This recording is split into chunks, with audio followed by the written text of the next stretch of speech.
something else that's got me excited. Oh yeah, let's do it. Yeah, yeah. Okay, I'm taking this one. Oh yeah, because the 2022 Volkswagen GTI and Golf R are going to bow in the Chicago Auto Show this year. So basically, this is what we're getting, and this is coming from Auto Week. And it's look, this car has been around for a while. We haven't had a chance to get a good glimpse of it here in Yeah. the United States of America because it's only been in Europe. But the Golf R and the GTI, a lot of people have been having different things to say about it. This is the GTI pictured here. Some people don't like the front end. I think it's actually gorgeous. But for me, this is my car.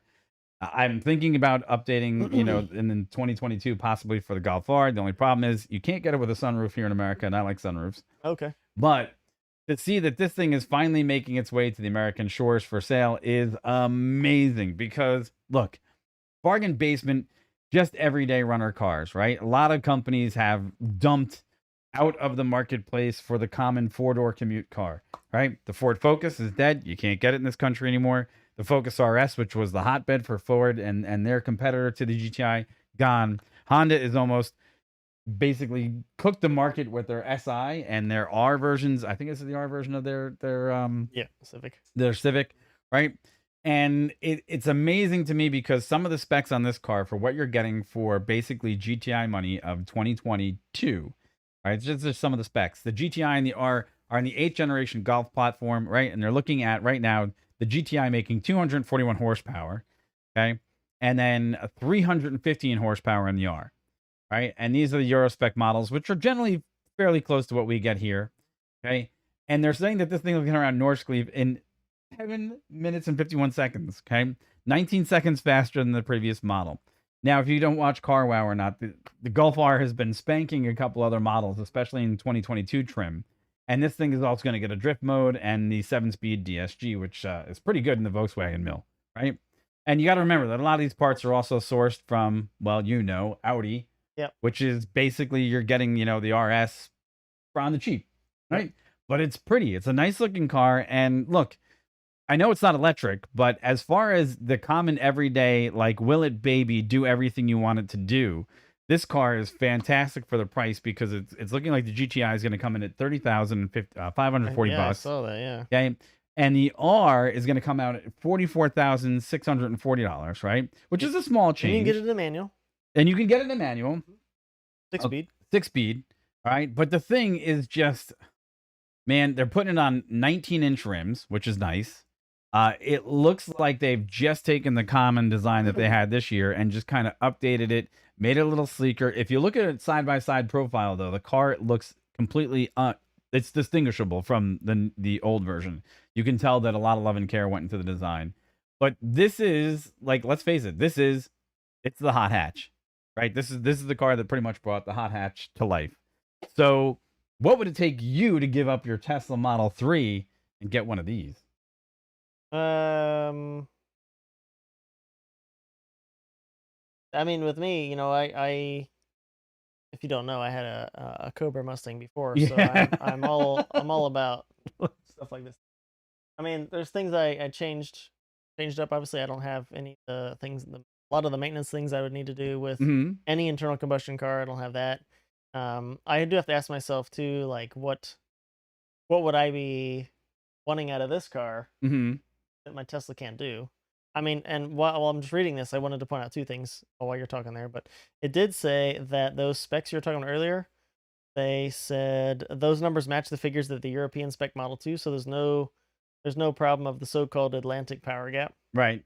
So, but basically, yeah, the European model, the R model, would be basically what we get here too as well. And then it also said, I don't know if you read this already, but it says on the Golf R also Volkswagen says it designed a new 4-motion all-wheel drive Mhm. with rear axle With drift torque mode. vectoring. Yeah. Yep. The previous system could send half of the torque to the rear axle, but the new one can a new one can further distribute up to 100% of that rear wheel torque to individual rear wheels via multi-plate clutch. Yep. So basically, yeah, that's pretty cool.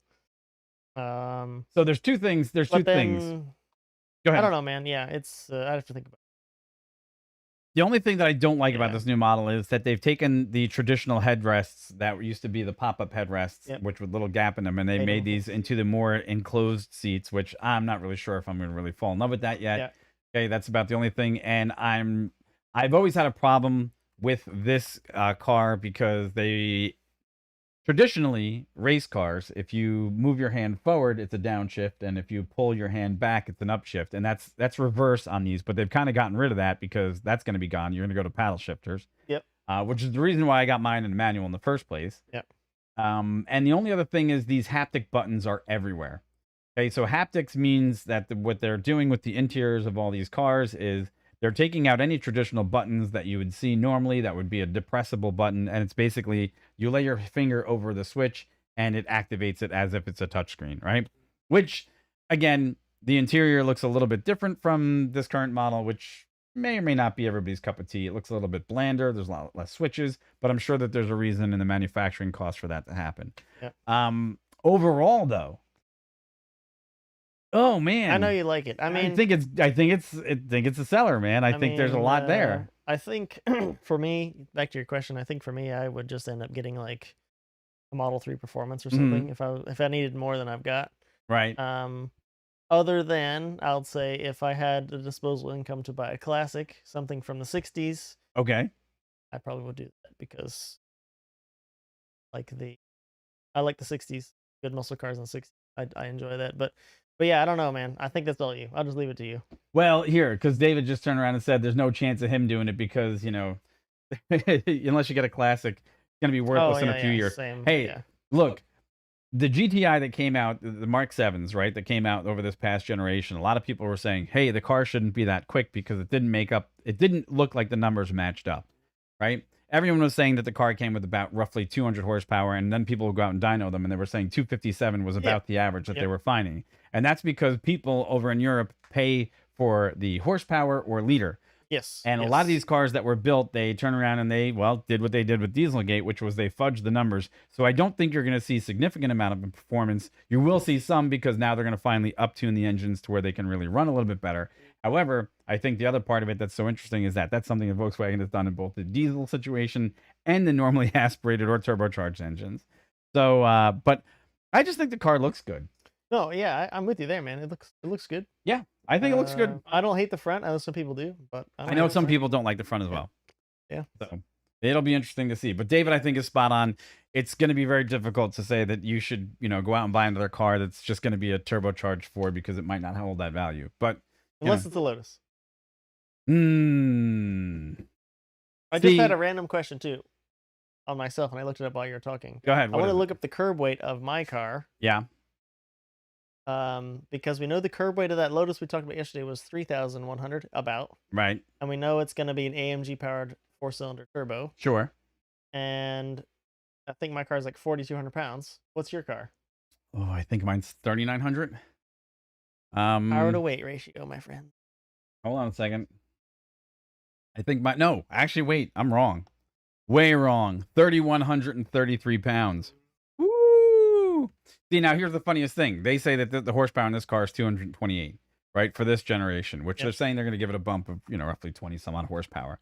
But yeah, go try to find one of these that actually dynos at that number and then come back and talk to me, because technically my car does not feel like it has 228 horsepower in it, because it would not be as fast as a Focus ST, which I can tell you it's faster than a Focus ST, and it shouldn't be on paper. This brings us back to our conversation we say often, which we might rectify soon.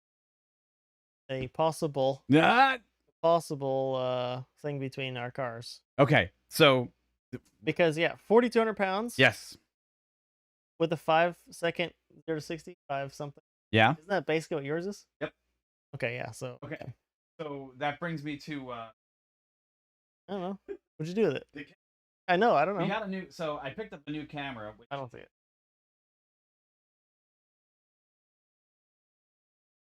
That's fine. So it's basically this bad boy, the Insta, it's the R1 Twin Edition, and that's so we can start doing interior shots, so we can start planning out the race between Corey and myself. Yeah, other stuff. Other stuff. There's other things. Oh, here. So we were talking about it a little bit the other day, but there's going to be some really nice stuff that we can do with these cameras as we start to experiment with doing more shoots that are going to be for custom content just for the channel. So there's stuff in the works. And one of the first ones that we do have planned to actually just run through our routines and get everything together Yeah. is going to be a race between, well, when we get a chance, because we have to find a place to actually Yeah, get you it to gotta do it. this smartly, you know. Yeah, we're going to do it legitimately at a place where we're going to rent and, get the track time Yeah, and whatnot. yeah, we're not. And yeah, we're going to race the 2 cars. So you can look forward to that, because I think I'm going to lose, but I might win. I don't know, because his car goes 0 to 60 in 5.3. Mine goes 0 to 60 in 5.5. Right? And I think it's the only thing is he's not going to have to shift. I'm going to have to shift. But we'll see. Yeah, I got no traction to worry about and no shifting, so I just go. But we'll see. Anyhow. Yeah. Anyhow. I will cry the loss we'll in my tears when it might happen. We'll see. But hey, we got a lot planned for you guys. But thanks for tuning in today. David, hey, thanks for the comments again. Yeah. You guys know we'll do the same thing with this episode. We'll cut it up. We'll put the comment, everything out there. And hey, leave us comments and what you think below, and let us know other things that we can look at for you. Uh-oh. So Brad comes in. Brad's can become a local. He knows I don't know. wants to come watch. See, the problem is, Brad, if we have a spectator and then you know the answer before we get to put the episode up on the actual channel, I don't know. We'll let you know. we can't afford leaks. We're not sure. Oh, leaks. Wow. Wow. The race. Yeah. We got you. Hey, maybe you might get a special invite. We'll see. We shall see. Okay, guys. Thanks, everybody, for tuning in. We appreciate your time. Thanks for the channel love, and we will check back with you guys tomorrow with another episode. So take care and have a great day. Take it easy.